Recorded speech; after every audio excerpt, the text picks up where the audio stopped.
저는 김순희입니다. 올해 68살이에요. 이른 아침 창문을 열면 아직 어둠이 채 가시지 않은 하늘이 보입니다. 새벽 5시 30분. 평생을 이 시간에 일어났던 습관은 은퇴한 지금도 변하지 않았어요. 부엌으로 가서 물을 끓였습니다. 냄비에서 보글보글 소리가 나고 김이 모락모락 피어올랐죠. 38년 동안 병원 간호조무사로 일했습니다. 새벽에 출근해서 밤늦게 퇴근하는 날이 많았어요. 그래도 힘든 줄 몰랐습니다. 아들 태준이를 키워야 했으니까요. 남편은 태준이가 5살 때 세상을 떠났습니다. 교통사고였어요. 그날 이후 저는 혼자였습니다. 하지만 포기할 수 없었죠. 아들이 있었으니까요. 밥을 하고 국을 끓이고 반찬을 꺼내 놓았습니다. 며느리 민지가 좋아하는 김치찌개를 끓였어요. 아들 태준이는 계란말이를 좋아해서 그것도 준비했고요. 식탁을 차리면서 손녀 지우 생각이 났습니다. 14살 중학생인 지우는 요즘 공부 때문에 힘들어 하더군요. 어제도 늦게까지 방에서 책을 보고 있었어요. 할머니, 저 수학 너무 어려워요. 지우가 말했을 때 저는 웃으며 대답했습니다. 천천히 하면 돼. 할머니도 옛날엔 공부 못했어. 지우는 제 손을 꼭 잡았어요. 그 따뜻한 손길이 아직도 기억납니다. 식탁을 다 차리고 나니 6시가 조금 넘었습니다. 아들과 며느리가 일어날 시간이에요. 거실에 앉아서 기다렸습니다. 벽에 걸린 시계 초침 소리만 또각또각 들렸어요. 이 집은 제가 30년 전에 샀습니다. 서울 외곽의 작은 아파트였지만 그때 1억 5천만 원은 제게 엄청난 돈이었어요. 38년 동안 모은 돈이었으니까요. 한 달에 250만 원 월급 받으며 점심도 거르고 옷도 안 사입고 오직 저축만 했습니다. 우리 태준이한테 집 하나는 물려줘야지. 그 생각뿐이었어요. 복도에서 발소리가 들렸습니다. 며느리 민지가 일어난 모양이에요. 어머님, 벌써 일어나셨어요? 민지가 부엌으로 들어오며 물었습니다. 저는 고개를 끄덕이며 대답했어요. 응, 밥 다 됐어. 태준이는? 아직 자요. 어제 회식했거든요. 민지는 냉장고 문을 열고 물을 꺼내 마셨습니다. 그리고 식탁을 보더니 표정이 굳어졌어요. 어머님, 또 이렇게 많이 차리셨어요? 응? 그 말에 가슴이 답답했습니다. 너희 먹으라고. 전 다이어트 중이에요. 아침 안 먹어요. 민지는 차갑게 말하고는 거실로 나갔습니다. 저는 멍하니 식탁을 바라봤어요. 정성껏 차린 밥상이었는데 누구 하나 먹어주는 사람이 없네요. 조금 있다가 태준이가 일어났습니다. 엄마, 밥 했어? 응, 어서 먹어. 태준이는 식탁에 앉았지만 휴대폰만 보며 밥을 몇 숟가락 뜨더니 일어났습니다. 엄마, 나 회사 가야 돼. 늦겠어. 벌써? 저는 깊게 한숨을 쉬었어요. 국이라도 한 그릇. 됐어. 나중에 먹을게. 태준이는 서둘러 현관으로 갔습니다. 구두를 신으며 민지에게 소리쳤어요. 여보, 나간다. 잘 다녀와요. 현관문이 쾅 닫혔습니다. 집안이 다시 조용해졌어요. 저는 혼자 앉아서 아침을 먹었습니다.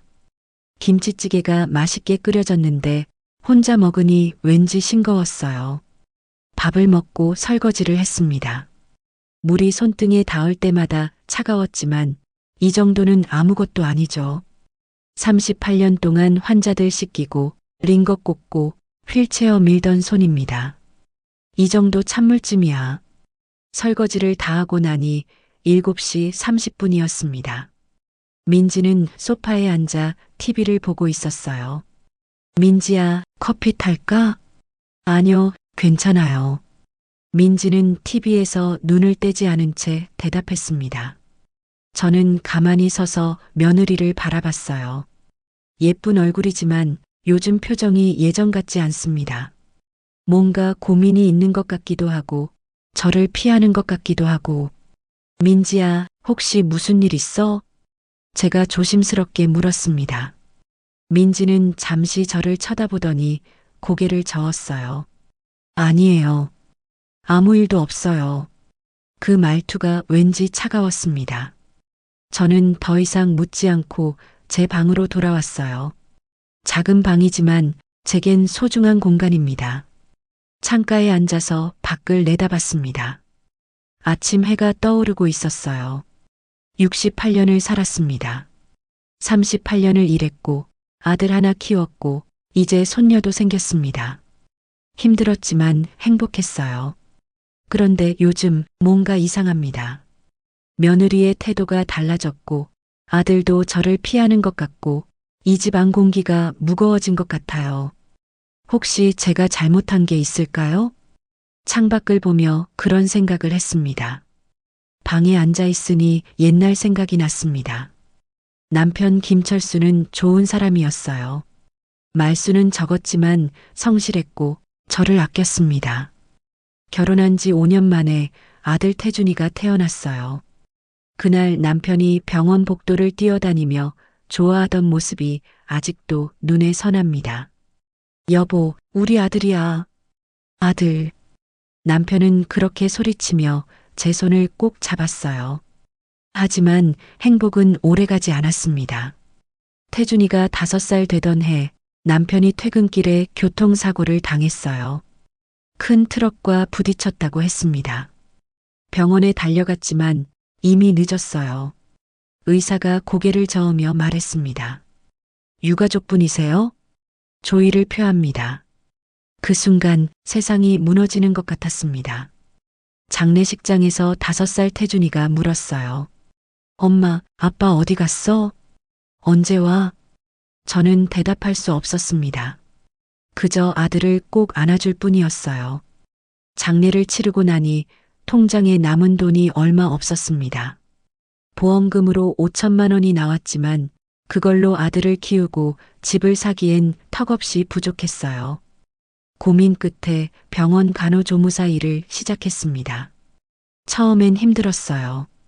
환자들 씻기고 기저귀 갈고 링거 꽂고 밤샘 근무하고 하지만 견뎠습니다. 태준이를 생각하면 할 수 있었어요. 아들은 잘 자라줬습니다. 공부도 잘했고 말썽도 안 부렸어요. 중학교 때 태준이가 말했습니다. 엄마, 나 커서 돈 많이 벌어서 엄마 편하게 해줄게. 그 말 한마디에 눈물이 났어요. 그래서 더 열심히 일했습니다. 38년. 긴 시간이었습니다. 그 세월 동안 모은 돈으로 집을 샀어요. 30년 전 서울 외곽의 작은 아파트였지만 제겐 궁전 같았습니다. 태준아, 이제 우리 집이 생겼어. 아들은 기뻐하며 집안을 뛰어다녔어요. 대학도 보냈습니다. 등록금이 비쌌지만 악착같이 일해서 냈어요. 그리고 5년 전 태준이가 결혼한다고 했습니다. 엄마, 소개받은 사람 있는데 괜찮은 것 같아. 저는 기뻤습니다. 드디어 우리 아들이 가정을 꾸리는구나. 첫 만남은 식당에서였어요. 며느리 민지는 예쁘고 똑똑해 보이는 여자였습니다. 디자이너라고 했어요. 어머님, 잘 부탁드려요. 민지는 공손하게 인사했습니다. 저는 그 모습이 마음에 들었어요. 우리 태준이 잘 부탁해. 결혼식은 소박하게 치렀습니다. 제가 결혼 비용으로 3천만 원을 줬어요. 신혼집은 제 집으로 정했습니다. 방이 3개였으니까 충분했거든요. 엄마, 우리랑 같이 살자. 엄마 혼자 두기 싫어. 태준이가 그렇게 말했을 때 저는 정말 행복했습니다. 처음 몇 년은 좋았어요. 민지는 집안일도 잘하고 저한테도 예의 바르게 대했습니다. 어머님, 제가 할게요. 괜찮아, 내가 할 수 있어. 그렇게 주고받으며 살았어요. 3년 전 손녀 지우가 태어났습니다. 너무 예뻤어요. 제가 직접 아기를 돌봤습니다. 밤에 아기가 울면 제가 일어나서 달랬고 민지가 일하러 갈 땐 제가 아기를 봤어요. 어머님, 정말 감사해요. 민지는 그때만 해도 고마워했습니다. 하지만 언제부턴가 달라졌어요. 2년 전쯤부터였을까요? 민지의 말투가 차가워졌습니다. 어머님, 요즘 집이 너무 좁아요. 어머님, 두 사람은 잠시 침묵했습니다. 지우 공부방이 필요한데. 어머님, 요즘 요양원 좋다던데요. 처음엔 농담인 줄 알았어요. 그런데 점점 진심처럼 들렸습니다. 태준이도 달라졌어요. 엄마, 이제 나이도 있으시니까 편히 쉬어. 엄마, 우리가 알아서 할게. 예전엔 제 말을 잘 들었는데 이젠 민지 말만 듣더군요. 어제 저녁 제가 부엌에서 설거지를 하고 있을 때였습니다. 거실에서 민지와 태준이가 나직이 이야기하는 소리가 들렸어요. 여보, 진짜 어머님 요양원 보내야 할 것 같아. 말을 이어가기가 힘들었어요. 민지야, 그게 쉬운 일이야? 왜 안 쉬워? 저는 가만히 그를 바라봤습니다. 요양원 좋은 데 많잖아. 하지만 엄마 생각만 할 거야? 우리 생각은? 지우 생각은? 저는 그 대화를 듣고 가슴이 철렁했습니다. 설마 진심일까? 손이 떨려서 그릇을 떨어뜨릴 뻔했어요. 오늘 아침 민지의 차가운 태도를 보니 그게 확신이 됐습니다. 정말 저를 내보내려는 거구나. 38년 동안 일했습니다. 이 집도 제가 샀고, 태준이도 제가 키웠고, 손녀 지우도 제가 돌봤어요. 그런데 이제 필요 없으니 내보내려는 건가요? 창밖을 보니 하늘이 흐렸습니다. 비가 올 것 같았어요. 가슴속도 먹구름이 낀 것처럼 답답했습니다. 휴대폰을 꺼내서 딸 수진에게 전화를 걸었어요. 수진이는 서울에서 변호사로 일합니다. 태준이보다 2살 어리지만 똑 부러져요. 여보세요, 엄마. 잠시 정적이 흘렀어요. 수진아, 엄마야. 엄마, 무슨 일이세요? 목소리가 왜 그래요? 저는 잠시 말을 못하다가 천천히 이야기했습니다. 수진아, 민지가 나를 요양원 보내려나 봐. 네? 뭐라고요? 수진이의 목소리가 높아졌어요. 어제도 그런 말 하더라. 집이 좁다고. 그녀가 고개를 돌렸습니다. 엄마, 그 집 명의가 누구예요? 응? 명예? 당연히 엄마 명의지. 그럼 걱정 마세요. 누가 감히 엄마를 내보내요? 수진이는 단호하게 말했습니다. 하지만 수진아, 나는. 엄마, 제가 올라갈게요. 주말에 갈게요. 수진이는 그렇게 말하고 전화를 끊었어요. 저는 휴대폰을 내려놓고 한숨을 쉬었습니다. 이 집은 제 명의입니다. 30년 전 제가 번 돈으로 산 집이에요. 하지만 태준이는 그걸 모를 겁니다. 제가 말한 적이 없으니까요. 그냥 우리 집이라고만 했지 명의가 누구 건지는 말하지 않았어요. 혹시 태준이는 자기 집인 줄 아는 걸까요? 민지도 그렇게 생각하는 걸까요? 그렇다면 이 모든 게 오해인 건가요? 아니에요. 설령 오해라 해도 저를 쫓아내려는 마음은 진심이었습니다. 그게 더 아팠어요. 그날 오후였습니다. 태준이가 퇴근하고 민지가 저녁을 차리고 지우가 학교에서 돌아왔어요. 평범한 저녁 시간이었습니다. 할머니, 오늘 학교에서 수학 시험 봤어요. 지우가 밝게 말했습니다. 그래. 잘 봤어?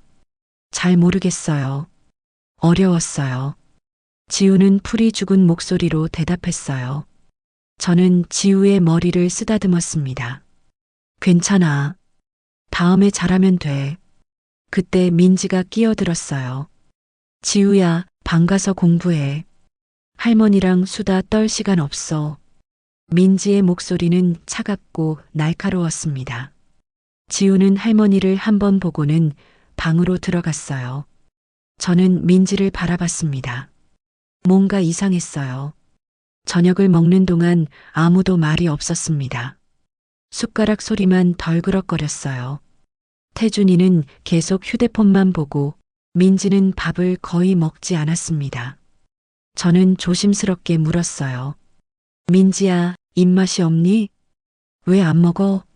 민지는 저를 쳐다보더니 숟가락을 내려놓았습니다. 어머님, 할 말이 있어요. 그 말투가 심상치 않았어요. 응? 무슨 말? 어머님, 요양원 알아봤어요. 순간 귀를 의심했습니다. 뭐라고? 요양원이요. 다음 주에 상담 예약했어요. 민지는 태연하게 말했습니다. 마치 날씨 이야기하듯이요. 저는 숨이 막혔어요. 민지야, 농담이지? 아니에요.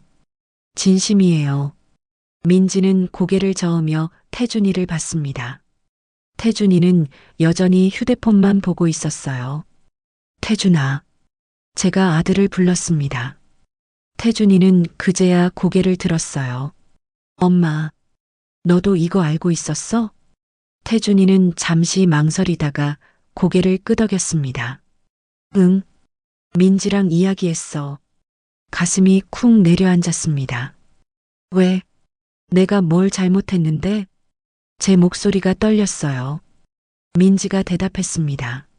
어머님, 잘못하신 거 아니에요. 그냥 이 집이 너무 좁아요. 좁다고?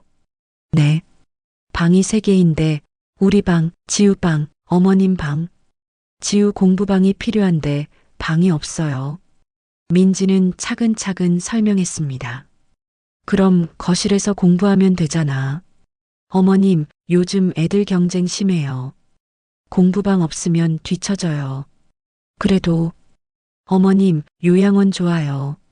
친구들도 많고 간호사들도 있고 훨씬 편하세요. 민지의 말은 논리적이었습니다. 하지만 제 마음은 갈기갈기 찢어지고 있었어요. 민지야, 나는 아직 건강해. 요양원 갈 나이가 아니야. 어머님, 68살이시잖아요. 충분히 가실 나이예요. 68살이 뭐가 늙었어? 나 아직 멀쩡해.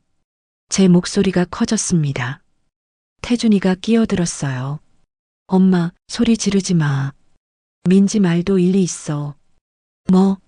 엄마도 이제 편히 쉬셔야지. 평생 일하셨잖아. 태준이는 담담하게 말했습니다. 마치 당연한 것처럼요. 태준아, 너 지금 무슨 소리 하는 거야? 엄마, 요양원이 나쁜 데가 아니야. 요즘은 시설도 좋고. 나는 안 가. 저는 단호하게 말했습니다. 민지가 한숨을 쉬었어요. 어머님, 솔직히 말씀드릴게요. 이 집 정말 좁아요. 지우가 크고 있는데 공부방도 없고요. 그럼 너희가 다른 집으로 가. 제가 말했습니다. 민지의 얼굴이 굳어졌어요. 어머님, 무슨 말씀이세요? 이 집은 내 집이야. 싫으면 너희가 나가면 되잖아. 그 순간 민지와 태준이가 서로를 쳐다봤습니다. 뭔가 이상한 분위기였어요. 태준이가 조심스럽게 물었습니다. 엄마, 무슨 소리야? 이 집 우리 집이잖아. 우리 집 맞지? 내 명의야. 엄마 명예? 태준이의 눈이 커졌습니다. 그럼 누구 명의인 줄 알았어? 나는 그냥 우리 집인 줄. 태준이는 당황한 표정이었어요. 민지는 얼굴이 하얗게 질렸습니다. 어머님, 그게 무슨 30년 전에 내가 산 집이야. 내 돈으로. 저는 또박또박 말했습니다. 거실이 조용해졌어요. 시계 초침 소리만 또각또각 들렸습니다. 민지가 입술을 깨물었어요. 그래도 어머님, 가족끼리 이러시면 안 되죠. 가족? 가족이 가족을 쫓아내려고 해? 제 목소리가 떨렸습니다. 태준이가 말했어요. 엄마, 쫓아내는 게 아니라 더 좋은 곳으로. 시끄러워. 저는 소리를 질렀습니다. 평생 소리를 질러본 적이 없는데 그날은 참을 수가 없었어요. 38년 동안 내가 뭐하고 산 줄 알아? 너 키우느라 손에 물 마를 날이 없었어. 아빠 없이 혼자 너 대학 보내고 결혼시키고 이 집도 마련하고 그런데 지금 날 쫓아내려고? 태준이는 아무 말도 못했습니다. 민지는 고개를 돌렸어요. 지우 방문이 살짝 열렸습니다. 지우가 눈물을 글썽이며 밖을 내다보고 있었어요. 저는 그 모습을 보고 가슴이 무너졌습니다. 나 내일 나갈게. 제가 말했어요. 엄마, 됐어. 더 이상 말하지 마. 저는 자리에서 일어났습니다. 다리가 후들거렸지만 꾹 참았어요. 방으로 돌아와 문을 닫았습니다. 그리고 침대에 주저앉았어요. 눈물이 주르륵 흘러내렸습니다. 38년. 정말 긴 세월이었어요. 그 세월을 아들을 위해 살았는데 이게 제가 받을 대접인가요? 창밖을 보니 비가 내리기 시작했습니다. 빗소리가 창문을 두드렸어요. 저는 베개를 끌어안고 소리 없이 울었습니다. 그날 밤 잠을 이룰 수 없었습니다. 천장만 멍하니 바라봤어요. 밖에서는 빗소리가 계속 들렸습니다. 새벽 2시쯤 복도에서 소곤거리는 소리가 들렸어요. 태준이와 민지가 이야기하는 것 같았습니다. 여보, 엄마가 진짜 화나신 것 같아. 저는 입술을 깨물었어요. 당연하지. 갑자기 요양원 가라는데. 그래도 우리 형편이 어떤데. 그가 숨을 깊이 들이쉬었습니다. 회사 부도 나면 어쩌려고. 쉿, 작게 말해. 민지의 목소리가 낮아졌습니다. 회사 부도? 저는 귀를 기울였어요. 5천만 원을 어떻게 구해? 은행에서 대출도 안 해준다며. 그러니까 집을 팔아야지. 저는 잠시 말을 멈췄어요. 하지만 엄마 명의잖아. 설득해야지. 어떻게? 두 사람의 목소리가 점점 작아졌습니다. 저는 이불을 뒤집어 썼어요. 그래서 그랬구나. 돈이 필요해서 집을 팔려는 거였구나. 가슴이 답답했습니다. 왜 진작 말하지 않았을까요? 아침이 됐습니다. 저는 일찍 일어나 짐을 쌌어요. 옷가지 몇 벌, 세면도구, 약간의 책. 38년 동안 모은 게 이것밖에 없더군요. 거실로 나가니 태준이가 소파에 앉아 있었습니다. 엄마. 응? 어디 가려고? 딸집. 저는 짧게 대답했어요. 태준이가 일어섰습니다. 엄마, 어제는 내가 잘못했어. 두 사람의 시선이 마주쳤습니다. 됐어. 엄마, 진짜 미안해. 태준이는 제 손을 잡으려 했습니다. 저는 손을 뿌리쳤어요. 태준아, 엄마한테 물어볼 게 있어. 응? 너희 돈이 필요한 거지? 태준이의 얼굴이 굳었습니다. 엄마가 어떻게 어젯밤 들었어. 회사 부도 난다며? 태준이는 고개를 숙였어요. 미안해, 엄마. 긴 정적이 흘렀습니다. 왜 진작 말 안 했어? 말하기 창피했어. 창피하면 엄마를 쫓아내. 제 목소리가 떨렸습니다. 태준이는 아무 말도 못했어요. 얼마나 필요한데? 5천만 원. 5천만 원이면 집 안 팔아도 되잖아. 저는 말했습니다. 태준이가 고개를 들었어요. 엄마, 무슨 소리야? 엄마가 줄게. 저는 아무 말도 할 수 없었어요. 엄마가? 응. 저축한 돈 있어. 사실이었습니다. 38년 동안 모은 돈 중에 아직 2천만 원이 남아 있었어요. 엄마, 그 돈은 엄마 노후 자금이잖아. 괜찮아. 연금도 있고. 저는 담담하게 말했습니다. 태준이는 눈물을 글썽였어요. 엄마, 대신 조건이 있어. 조건? 나 쫓아내지 마. 태준이는 고개를 끄덕였습니다. 당연하지. 엄마, 미안해. 그때 민지가 방에서 나왔어요. 무슨 얘기 하세요? 민지는 우리를 번갈아 봤습니다. 민지야, 엄마가 5천만 원 중에 2천만 원 주신대. 2천만 원이요? 민지의 얼굴이 밝아졌습니다. 하지만 곧 표정이 굳어졌어요.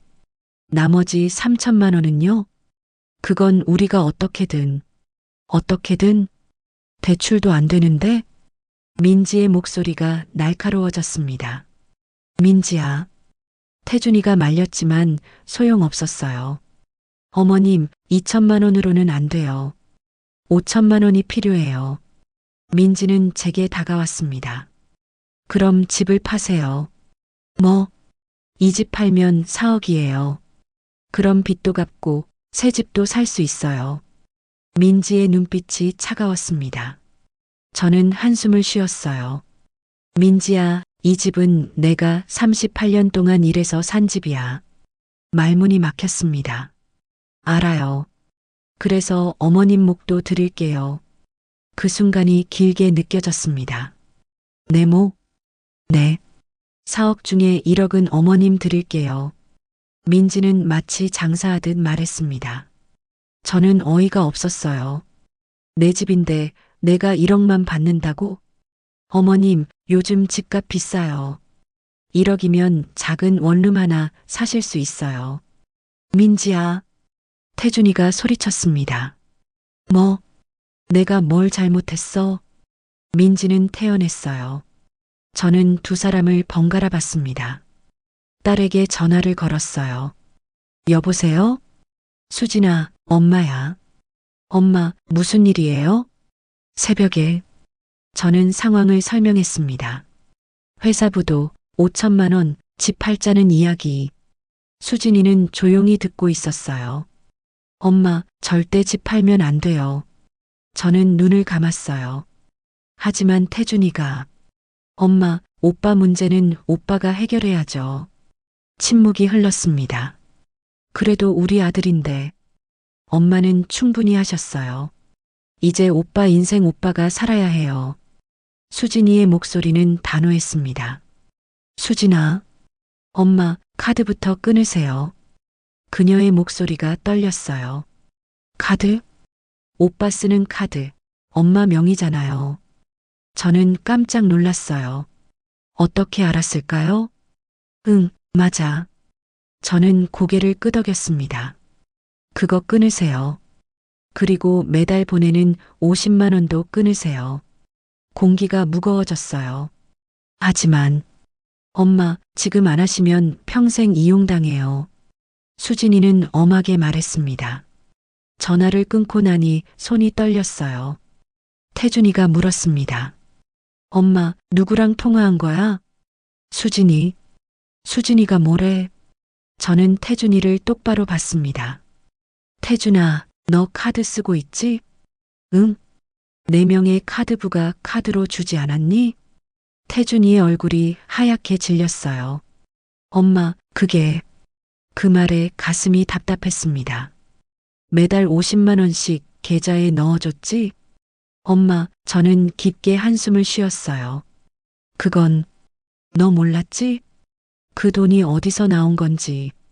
태준이는 아무 말도 못했습니다. 민지가 끼어들었어요. 어머님, 그건 우리를 도와주시려고 하신 거잖아요. 도와주는 거랑 이용당하는 건 달라. 저는 냉정하게 말했습니다. 엄마, 미안해. 태준이가 무릎을 꿇었어요. 일어나. 엄마, 잘못했어. 일어나라고. 제 목소리는 차가웠습니다. 태준이는 천천히 일어났어요. 저는 가방을 들었습니다. 나간다. 엄마, 연락하지 마. 저는 현관문을 열었습니다. 밖은 여전히 비가 내리고 있었어요. 뒤돌아보지 않고 걸었습니다. 엘리베이터를 타고 내려가는 동안 눈물이 멈추지 않았어요. 택시를 타고 딸 수진이네 집으로 갔습니다. 서울 강남까지 1시간이 걸렸어요. 택시 기사님이 물었습니다. 어머님, 괜찮으세요? 많이 우셨네요. 네, 괜찮아요. 저는 고개를 돌려 창밖을 봤습니다. 빗줄기가 차창을 타고 흘러내렸어요. 수진이네 아파트에 도착했습니다. 초인종을 눌렀어요. 누구세요? 수진아, 엄마야. 문이 열렸습니다. 수진이가 놀란 표정으로 저를 봤어요. 엄마, 왜 이렇게 빨리? 집 나왔어. 저는 힘없이 말했습니다. 수진이는 제 가방을 받아들고 안으로 안내했어요. 엄마, 앉으세요. 물 드릴게요. 수진이는 부엌으로 갔습니다. 저는 소파에 앉아서 거실을 둘러봤어요. 깔끔하고 정돈된 집이었습니다. 수진이는 혼자 살았어요. 변호사 일이 바빠서 결혼도 안 했습니다. 엄마, 여기요. 수진이가 물을 건넸어요. 저는 물을 마셨습니다. 차가운 물이 목구멍을 타고 내려갔어요. 엄마, 오빠가 뭐래요? 두 사람은 잠시 침묵했습니다. 아무 말도 안 했어. 며느리는요? 집 팔자고 했어. 수진이는 한숨을 쉬었습니다. 역시 그렇군요. 수진아, 내가 잘못한 걸까? 말을 이어가기가 힘들었어요. 엄마가요? 무슨 소리예요? 아들을 너무 사랑한 게 잘못일까? 저는 눈물을 흘렸습니다. 수진이가 제 손을 잡았어요. 엄마, 사랑하는 건 잘못이 아니에요. 하지만 이용당하시면 안 돼요. 그래도 우리 아들인데. 엄마, 오빠는 이제 어른이에요. 스스로 책임져야 해요. 수진이의 말은 옳았습니다. 하지만 마음이 아팠어요. 수진아, 카드 어떻게 끊어? 은행에 전화하세요. 제가 도와드릴게요. 수진이는 휴대폰을 꺼냈습니다. 지금? 네. 지금 하셔야 해요. 저는 떨리는 손으로 휴대폰을 들었어요. 은행 번호를 눌렀습니다. 안녕하세요. 오은행입니다. 저는 가만히 그를 바라봤습니다. 저 카드 정지하려고요. 네, 고객님. 본인 확인 먼저 하겠습니다. 상담원은 친절하게 말했어요. 이름과 주민등록번호를 말했습니다. 확인됐습니다. 어떤 카드를 정지하시겠어요? 잠시 정적이 흘렀어요. 제 명의로 된 카드요. 부가 카드도요. 그녀가 고개를 돌렸습니다. 네, 부가 카드 사용자 성함이 어떻게 되시나요? 김태준. 제 목소리가 떨렸습니다. 확인됐습니다. 정지 사유가 어떻게 되시나요? 분실이요. 저는 거짓말을 했어요. 분실이 아니라는 걸 알지만 다른 말을 할 수가 없었습니다. 네, 즉시 정지하겠습니다. 감사합니다. 전화를 끊었어요. 수진이가 물었습니다. 했어요? 응. 잘하셨어요, 엄마. 수진이는 제 어깨를 토닥였습니다. 저는 멍하니 앉아 있었어요. 정말 한 걸까요? 아들의 카드를 끊었어요. 38년 동안 아들을 위해 살았는데 이제 그 아들을 단절하는 걸까요? 엄마, 계좌 이체도 끊으셔야 해요. 응? 저는 입술을 깨물었어요. 매달 50만 원씩 보내시잖아요. 아, 맞다. 저는 다시 휴대폰을 들었습니다.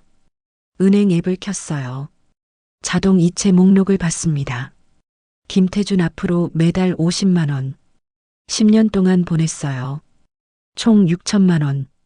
저는 취소 버튼을 눌렀습니다. 정말 취소하시겠습니까? 화면에 물음표가 떴어요. 손가락이 떨렸습니다. 엄마, 누르세요. 수진이가 옆에서 말했어요. 저는 눈을 감고 확인 버튼을 눌렀습니다. 취소되었습니다. 화면에 글자가 떴어요. 다 끝났습니다. 저는 휴대폰을 내려놓았어요. 수진아, 내가 너무한 거 아닐까? 아니에요. 그가 숨을 깊이 들이쉬었습니다. 엄마. 하지만 태준이가 오빠는 알아서 할 거예요. 수진이는 단호하게 말했습니다. 창밖을 보니 비가 그쳤어요. 하늘이 조금씩 개고 있었습니다. 하지만 제 마음은 여전히 먹구름이 가득했어요. 그날 오후 태준이에게서 전화가 왔습니다. 저는 받지 않았어요. 다시 전화가 왔습니다. 또 받지 않았어요. 문자가 왔습니다. 엄마, 카드가 안 돼요. 무슨 일이에요? 저는 문자를 지웠습니다. 또 문자가 왔어요. 엄마, 전화 좀 받아요. 지웠습니다. 민지에게서도 문자가 왔어요. 어머님, 카드 왜 끊으셨어요? 할부금 연체됐어요. 저는 그 문자도 지웠습니다. 수진이가 물었어요. 엄마, 오빠예요? 저는 잠시 말을 멈췄어요. 응, 받지 마세요. 알았어. 저는 휴대폰을 꺼버렸습니다. 그날 밤 잠을 이룰 수 없었어요. 수진이 집 작은 방에 누워 있었습니다. 천장을 보며 생각했어요. 내가 잘한 걸까? 태준이는 지금 어떻게 하고 있을까? 민지는 화가 많이 났겠지? 지우는 괜찮을까? 온갖 생각이 머릿속을 맴돌았습니다. 새벽 3시쯤 수진이 방문을 두드렸어요. 엄마, 주무세요? 응, 못 자고 있어. 문이 열리고 수진이가 들어왔습니다. 엄마, 괜찮으세요? 두 사람의 시선이 마주쳤습니다. 수진아, 내가 너무한 것 같아. 아니에요. 수진이는 제 옆에 앉았어요. 엄마는 충분히 하셨어요. 38년 동안 오빠 키우고, 집 사주고, 결혼시키고, 돈까지 대주고. 이제 오빠가 알아서 할 차례예요. 하지만, 엄마 인생도 사세요. 수진이는 제 손을 잡았습니다. 엄마도 행복할 권리 있어요. 저는 눈물을 흘렸어요. 수진이는 저를 꼭 안아줬습니다. 3일이 지났습니다. 태준이에게서 전화가 20통도 넘게 왔어요. 민지에게서도 문자가 계속 왔습니다. 저는 모두 무시했어요. 수진이가 출근하고 저는 혼자 집에 있었습니다. 설거지를 하고 청소를 하고 빨래를 했어요. 손을 움직이고 있으면 생각을 안 할 수 있었습니다. 오후 4시쯤 초인종이 울렸어요. 누구일까? 문을 열었습니다. 할머니, 지우였어요. 손녀 지우가 학교 가방을 메고 서 있었습니다. 지우야, 어떻게 여기를? 할머니, 보고 싶었어요. 지우는 제 품에 안겼어요. 저는 지우를 꼭 안았습니다. 들어와. 지우를 안으로 들였어요. 가방을 벗기고 물을 줬습니다. 할머니 왜 집 나가셨어요? 지우가 물었어요. 응, 할머니가 할 일이 있어서. 거짓말. 엄마 아빠랑 싸우셨잖아요. 지우는 눈물을 글썽였습니다. 저는 지우의 눈물을 닦아줬어요. 지우야, 괜찮아. 안 괜찮아요. 긴 정적이 흘렀습니다.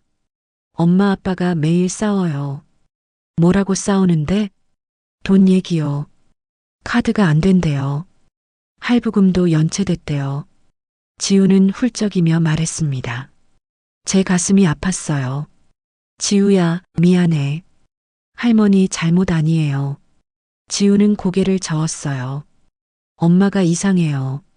매일 화내고 아빠한테 소리 지르고. 그래. 네. 저는 아무 말도 할 수 없었어요. 어제는 집 팔자고 했어요. 집을? 네. 근데 아빠가 그랬어요. 할머니 명의래요. 지우는 천진난만하게 말했습니다. 저는 깜짝 놀랐어요. 민지가 알았구나. 집이 제 명의라는 걸. 지우야, 그래서 엄마가 뭐래? 화났어요. 막 소리 지르고 물건 던지고. 지우는 무서웠는지 몸을 떨었어요.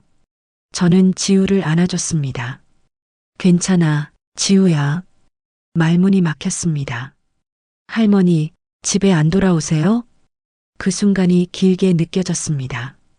응. 왜요? 할머니도 할머니 인생을 살아야 해서. 저는 지우에게 설명했어요. 할머니, 무슨 말인지 모르겠어요. 지우야, 나중에 크면 알게 될 거야. 지우는 제 품에서 한참을 울었습니다. 저는 지우의 등을 토닥이며 생각했어요. 민지가 집 명의를 알았구나. 그럼 이제 어떻게 나올까? 저녁 6시쯤 수진이가 퇴근했습니다. 엄마, 지우 왔어요? 응, 학교 끝나고 왔어. 지우는 수진 이모에게 안겼어요. 이모, 지우야, 잘 있었어? 응. 세 사람이 함께 저녁을 먹었습니다. 수진이가 시켜온 치킨을 먹으며 지우는 학교 이야기를 했어요. 저는 지우의 밝은 얼굴을 보며 미소 지었습니다. 이런 평화로운 시간이 언제부터 없었을까요? 저녁을 먹고 지우를 집에 데려다 줬어요. 아파트 앞에 도착했습니다. 할머니, 안 올라오세요? 응, 저는 눈을 감았어요. 할머니는 여기까지만. 할머니, 보고 싶을 거예요. 지우는 눈물을 글썽였어요. 할머니도. 그런데 지우야, 할머니 믿지? 네. 할머니가 잘 해결할게. 저는 지우의 머리를 쓰다듬었습니다. 지우는 고개를 끄덕이고 아파트로 들어갔어요. 저는 그 뒷모습을 한참 바라봤습니다. 다음 날 태준이에게서 또 전화가 왔어요. 이번엔 받았습니다. 여보세요. 엄마. 태준이의 목소리는 다급했어요. 왜? 엄마, 침묵이 흘렀습니다. 카드 좀 풀어줘. 안 돼. 그녀의 목소리가 떨렸어요. 엄마, 할부금 연체되면 신용불량자 돼. 그건 내가 알아서 해. 저는 냉정하게 말했습니다. 엄마, 더 이상 연락하지 마. 전화를 끊으려는데 민지 목소리가 들렸어요. 어머님, 응? 어머님, 집 좀 파세요. 민지는 다짜고짜 말했습니다. 안 돼. 왜요? 저는 고개를 끄덕였습니다. 어차피 어머님 혼자 사시기엔 큰 집이잖아요. 그래도 내 집이야. 어머님, 우리 진짜 힘들어요. 5천만 원 없으면 회사 망해요. 민지의 목소리는 절박했습니다. 그건 너희가 해결할 문제야. 어머님, 민지야, 내가 38년 동안 일해서 산 집이야. 그 집으로 너희 빚을 갚을 순 없어. 저는 또박또박 말했어요. 어머님, 정말 그러실 거예요? 민지의 목소리가 차가워졌습니다. 응, 알겠어요.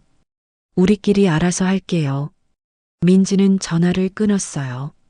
저는 휴대폰을 내려놓고 한숨을 쉬었습니다. 수진이가 물었어요. 엄마, 오빠예요? 응. 공기가 무거워졌어요. 뭐래요? 집 팔라고. 역시. 수진이는 고개를 끄덕였어요. 엄마, 절대 팔면 안 돼요. 그 말에 가슴이 답답했습니다. 알아. 엄마, 이제 오빠도 정신 차릴 거예요. 저는 깊게 한숨을 쉬었어요. 그럴까? 네. 시간이 필요해요. 수진이는 확신에 찬 목소리로 말했습니다. 저는 창밖을 봤어요. 하늘이 맑았습니다.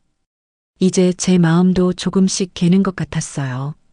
38년 동안 아들을 위해 살았습니다. 하지만 이제는 제 인생을 살아야 해요. 그게 맞는 거겠죠? 일주일이 지났습니다. 저는 수진이 집에서 지냈어요. 수진이는 매일 출근하고 저는 집안일을 하며 지냈습니다.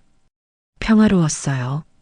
아침에 일어나서 커피를 마시고 산책을 하고 책을 읽었습니다. 38년 만에 처음으로 제 시간을 가졌어요. 그런데 이상하게 마음 한구석이 허전했습니다. 태준이는 어떻게 지내고 있을까? 지우는 괜찮을까? 그런 생각이 자꾸 들었어요. 어느 날 오후 지우에게서 전화가 왔습니다. 할머니, 지우야, 두 사람은 잠시 침묵했습니다. 잘 지내니? 할머니, 아빠가 이상해요. 말을 이어가기가 힘들었어요. 왜? 무슨 일이야? 아빠가 회사에서 잘렸대요. 저는 깜짝 놀랐어요. 뭐라고? 회사에서 돈을 못 갚아서요. 저는 가만히 그를 바라봤습니다. 그래서 아빠가 매일 집에만 있어요. 술도 많이 마셔요. 지우의 목소리가 떨렸습니다. 엄마는? 엄마도 화만 내요. 둘이 매일 싸워요. 지우는 울먹이며 말했어요. 저는 가슴이 아팠습니다. 지우야, 할머니가 곧 갈게. 잠시 정적이 흘렀어요. 정말요? 응, 조금만 기다려. 전화를 끊고 수진이에게 말했어요. 수진아, 태준이가 회사에서 잘렸대. 그래요? 수진이는 놀라지 않았습니다. 너 알고 있었어? 네, 그녀가 고개를 돌렸습니다. 오빠 친구한테 들었어요. 왜 말 안 했어? 엄마 걱정하실까 봐요. 수진이는 미안한 표정을 지었어요. 저는 한숨을 쉬었습니다. 어떻게 된 거야? 회사에 빚이 있었대요. 5천만 원. 못 갚으니까 해고된 거예요. 그래서 지금은 집에서 쉬고 있대요. 저는 입술을 깨물었어요. 민지는 며느리도 일 못 구했대요. 프리랜서라 수입이 불안정하거든요. 수진이는 차분하게 설명했어요. 저는 복잡한 심경이었습니다.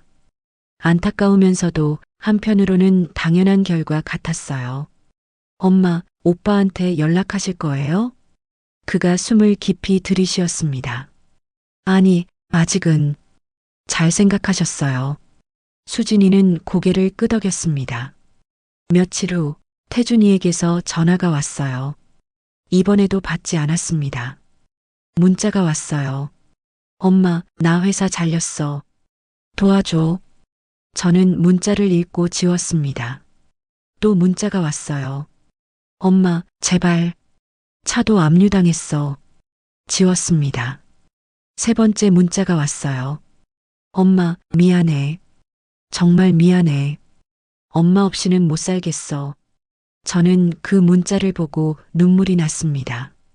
하지만 답장하지 않았어요. 수진이가 말했습니다. 엄마, 지금 답장하시면 안 돼요. 저는 잠시 말을 멈췄어요. 하지만 우리 아들인데. 엄마, 오빠가 정신 차려야 해요. 수진이는 단호했어요. 저는 고개를 끄덕였습니다. 그날 밤 민지에게서 전화가 왔어요. 받지 않았습니다. 다시 걸려왔어요. 또 받지 않았습니다. 문자가 왔습니다. 어머님, 집 등기부 봤어요. 어머님 명의더라고요. 저는 그 문자를 보고 한숨을 쉬었어요. 역시 알아냈구나. 또 문자가 왔어요. 어머님, 우리 진짜 힘들어요. 집 좀 팔아주세요. 지웠습니다. 세 번째 문자. 어머님, 1억 드릴게요. 아니, 2억 드릴게요. 제발이요. 저는 문자를 읽고 휴대폰을 내려놓았습니다. 2억이라. 4억짜리 집에서 2억을 주겠다고? 그것도 제 집인데? 어이가 없었어요. 수진이가 물었습니다. 엄마, 며느리예요? 두 사람의 시선이 마주쳤습니다. 응. 뭐래요? 긴 정적이 흘렀습니다. 집 팔아달래. 2억 주겠대. 2억이요? 수진이가 웃었어요. 웃긴다. 엄마 집인데. 그러게. 저도 씁쓸하게 웃었습니다. 다음 날 아침 현관 초인종이 울렸어요. 수진이가 문을 열었습니다. 누구세요? 수진아, 나야. 태준이 목소리였어요. 저는 깜짝 놀랐습니다. 수진이가 문을 조금만 열었어요. 오빠, 왜 왔어요? 엄마 좀 봐야 해. 저는 아무 말도 할 수 없었어요. 엄마 안 계세요. 거짓말하지 마. 엄마 신발 보여. 태준이는 안으로 들어오려 했어요. 수진이가 막아섰습니다. 오빠, 들어올 수 없어요. 수진아, 제발. 태준이의 목소리가 떨렸어요. 저는 거실에서 그 소리를 들었습니다. 가슴이 아팠어요. 하지만 일어나지 않았습니다. 오빠, 돌아가세요. 말문이 막혔습니다. 수진아, 엄마가 만나고 싶지 않대요. 나 진짜 힘들어. 차도 압류당하고 집도 못 살고. 태준이는 울먹이며 말했어요. 오빠, 그건 오빠가 해결할 문제예요. 수진아, 그 순간이 길게 느껴졌습니다. 넌 왜 이래? 오빠야말로 왜 그래요? 엄마한테 얼마나 해드린 줄 알아요? 수진이의 목소리가 높아졌습니다. 알아. 내가 잘못했어. 알면 이제 오빠 혼자 해결하세요. 저는 눈을 감았어요. 하지만 오빠 돌아가요. 수진이는 단호하게 문을 닫았습니다. 복도에서 태준이가 소리쳤어요. 엄마, 엄마, 나 여기 있어. 저는 눈물을 흘리며 귀를 막았습니다. 그날 오후 민지에게서 전화가 왔습니다. 이번엔 받았어요. 여보세요. 어머님. 민지의 목소리는 다급했습니다. 왜? 어머님, 부동산 갔다 왔어요. 침묵이 흘렀습니다. 부동산? 네, 집 팔려고요. 저는 어이가 없었어요. 민지야, 내 허락도 없이? 그녀의 목소리가 떨렸어요. 어차피 팔 거잖아요. 누가? 어머님도 우리 형편 아시잖아요.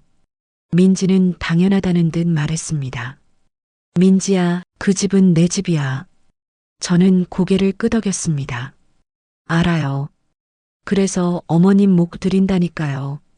내 집인데 내 몫을 받는다고? 저는 화가 났어요. 어머님, 이해해 주세요. 우리 진짜 힘들어요. 그건 너희 문제잖아. 어머님도 너무하시네요. 민지의 목소리가 차가워졌습니다. 내가 너무해? 너희가 날 쫓아냈잖아. 공기가 무거워졌어요.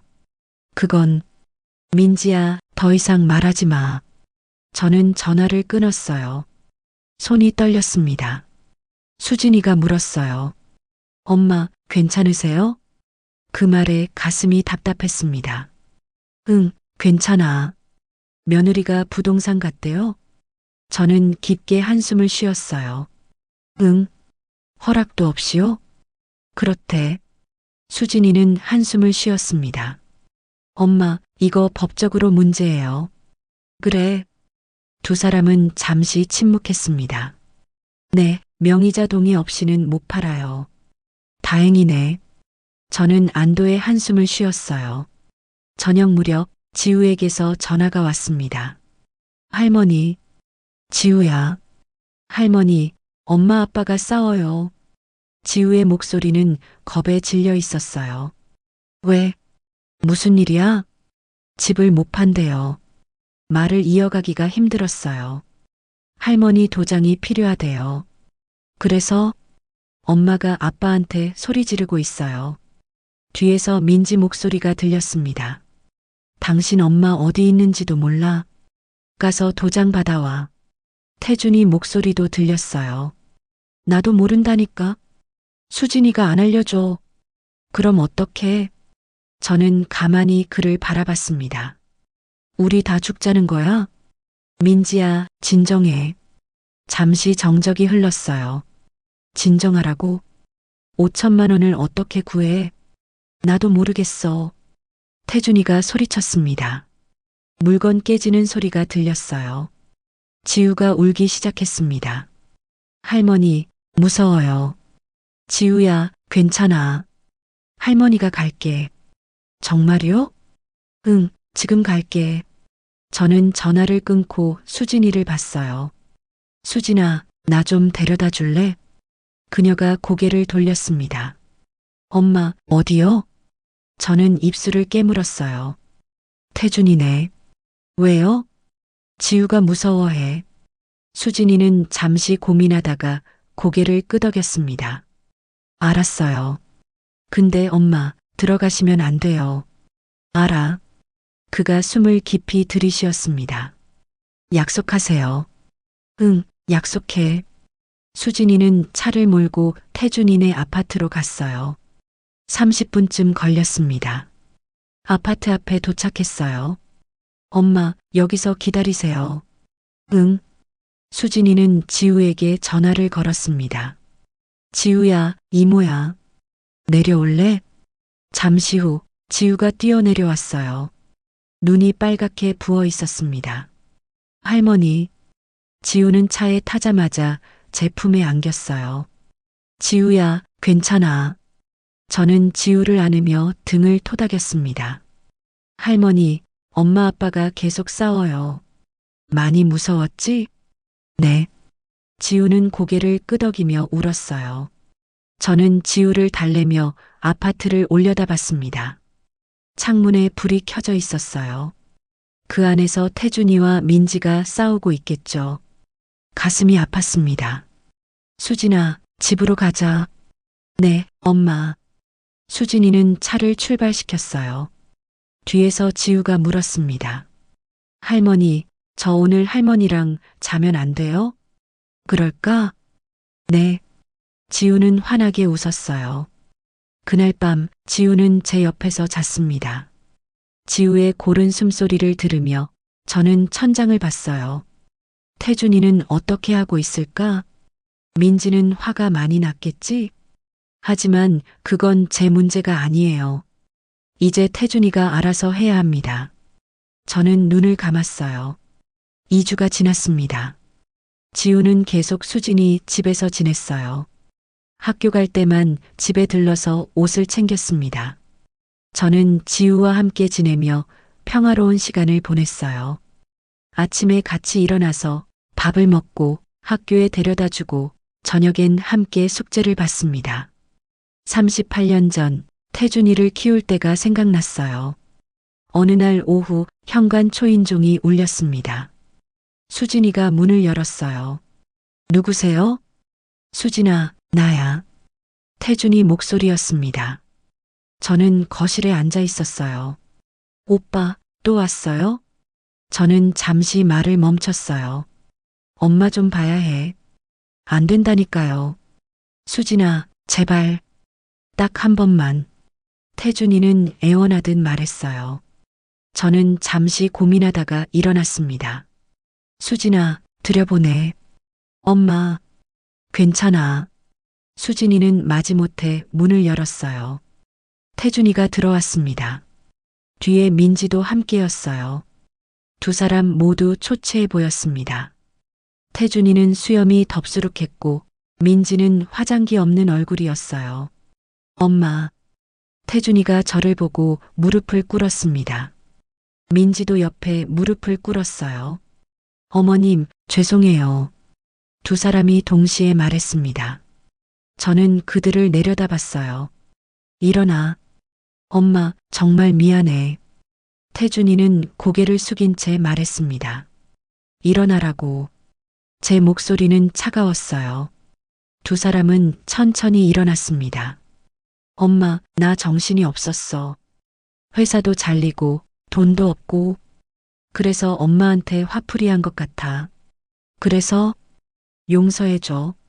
태준이가 말했어요. 민지도 입을 열었습니다. 어머님, 저도 잘못했어요. 너무 조급했어요. 민지야, 너 진심이니? 제가 물었습니다. 민지는 잠시 망설이다가 대답했어요. 네. 왜 집을 팔려고 했어? 두 사람의 시선이 마주쳤습니다. 빚 때문이에요. 5천만 원? 네. 민지는 고개를 끄덕였습니다. 그 빚이 어떻게 생긴 건데? 남편 회사가 부도 날 뻔했어요.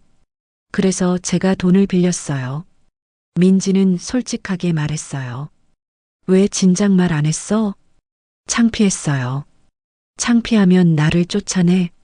제 목소리가 높아졌습니다. 민지는 아무 말도 못했어요. 태준이가 말했습니다. 엄마, 다 내 잘못이야. 내가 무능해서 이렇게 됐어. 태준아. 엄마, 집은 안 팔게. 우리가 알아서 할게. 태준이는 진심으로 말하는 것 같았어요.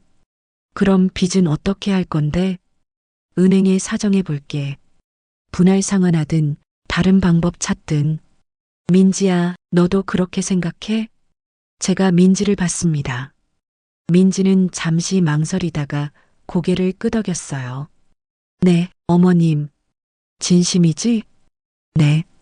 민지는 눈물을 흘렸습니다. 저는 두 사람을 번갈아 봤어요. 진심일까? 아니면 또 거짓말일까? 엄마, 우리 다시 잘해보자. 태준이가 말했습니다. 저는 한숨을 쉬었어요. 태준아. 응, 긴 정적이 흘렀습니다. 엄마, 엄마는 이제 너희랑 안 살 거야. 뭐? 태준이가 놀란 표정을 지었어요. 엄마도 엄마 인생을 살고 싶어? 엄마, 저는 아무 말도 할 수 없었어요. 무슨 소리야? 38년 동안 너 키우느라 살았어. 이제는 나를 위해 살고 싶어? 저는 또박또박 말했습니다. 그럼 우리는 너희끼리 살아. 이제 어른이잖아. 엄마. 태준이는 눈물을 글썽였어요. 미안하지만 그게 맞는 것 같아. 민지가 물었습니다. 그럼 집은요? 집은 내 명의로 둘 거야. 너희한테 줄 생각 없어. 네. 민지의 얼굴이 굳어졌어요. 나중에 내가 죽으면 수진이랑 너희랑 반반 나눠 가져. 말문이 막혔습니다. 어머님, 그건 싫으면 너희가 나가든지. 저는 냉정하게 말했습니다. 민지는 입술을 깨물었어요. 태준이가 말했습니다. 엄마, 알았어. 엄마 뜻대로 할게. 민지야, 그 순간이 길게 느껴졌습니다. 너도? 네, 어머님. 민지는 마지못해 대답했어요. 저는 두 사람을 봤습니다. 그리고 지우는 당분간 나랑 있을 거야. 지우를요? 응. 너희 집 분위기가 안 좋잖아. 지우가 무서워해. 태준이는 고개를 숙였어요. 미안해, 엄마. 미안하면 지우한테 잘해. 응. 두 사람은 그렇게 돌아갔습니다. 문이 닫히고 수진이가 물었어요. 엄마, 잘하셨어요. 그럴까? 네. 저는 창밖을 봤습니다. 해가 지고 있었어요. 붉은 노을이 하늘을 물들였습니다. 1년이 지났습니다. 저는 수진이 집 근처에 작은 원룸을 얻었어요. 연금으로 생활하기엔 충분했습니다. 매일 아침 일찍 일어나서 산책을 하고 복지관에 가서 친구들을 만났어요. 새로운 삶이었습니다.